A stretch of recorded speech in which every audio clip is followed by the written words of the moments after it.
Back, gentleman from Colorado. Move to strike the last word. Gentleman's recognized. I thank the chairman. I thank the ranking member for the amendment. I think it's a reasonable amendment, and I would relish the opportunity to debate the amendment with my colleagues on the other side of the aisle.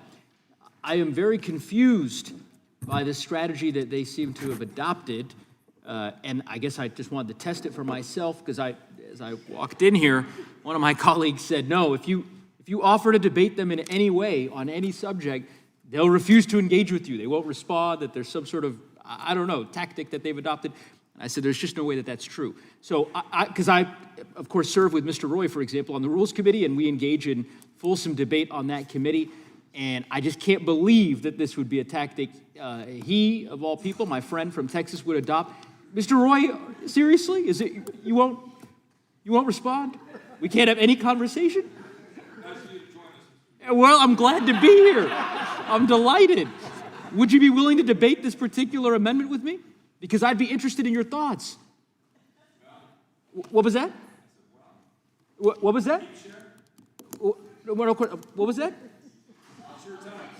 No, I know. I'm offering you the opportunity. I assume you're against this amendment, and I just wonder if you might engage with me for a few moments on why. Nothing? Mr. Roy, come on. Because here's the thing. I know for a fact you disagree with this strategy. Like, I don't know what Chairman Jordan said to all of you to compel you to say, we're just getting this gag order. You're not allowed to talk for 24 hours. I mean, it is insanity. This is not elementary school. What are we doing? Mr. Tiffany, we served together on the Public Lands Subcommittee. You're the chairman. We had a fulsome hearing yesterday, hours of debate. Do you have any comments on this amendment? I assume you have a position on it? I would yield. What was that? I don't know if the cameras could capture it. I think some sort of gesture.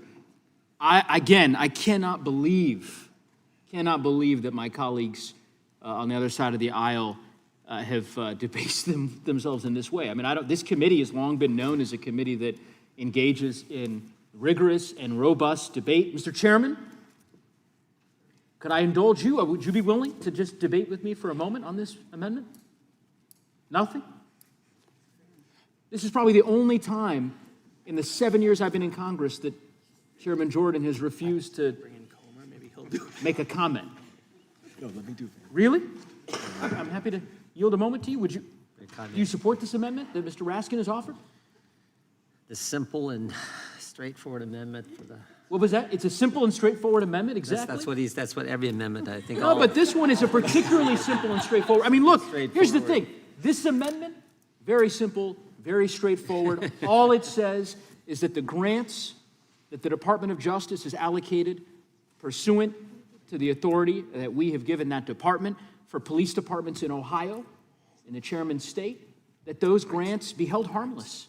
That these grants that DOJ had managed to cut to local police departments, that they be reinstated. That's it. That's all this amendment does.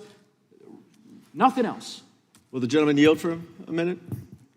One of my Republican colleagues, or is it? Nope, sorry. Oh, on the yeah, well, yeah. I mean, sorry. There's not a single Republican colleague of mine that will engage in any way.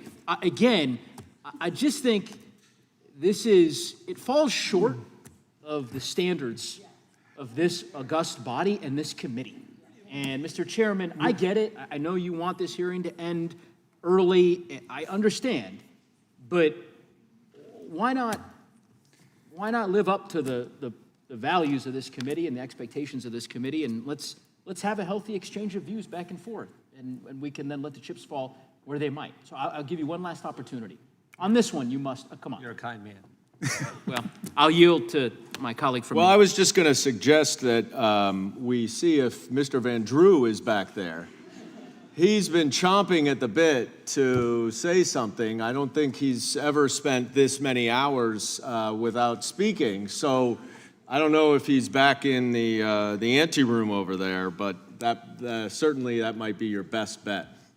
Yeah, look, I think he's in hiding, and it's consistent with the approach that my colleagues have regretfully taken over the course of the last couple of weeks. Most of them not holding town halls. Constituents can't find them, and lo and behold, now here in the committee, where we're supposed to be debating these kinds of amendments, and aren't willing to say a word. And we've been here before. I mean, we had the reconciliation debate, of course, when Democrats were in the majority. I served on this committee.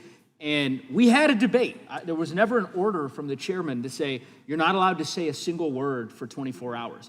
That was never an edict that came down from Chairman Nadler. I don't recall that. So anyway, I see I'm out of time. Certainly not. Thank you. Gentleman's time has expired. The gentlelady from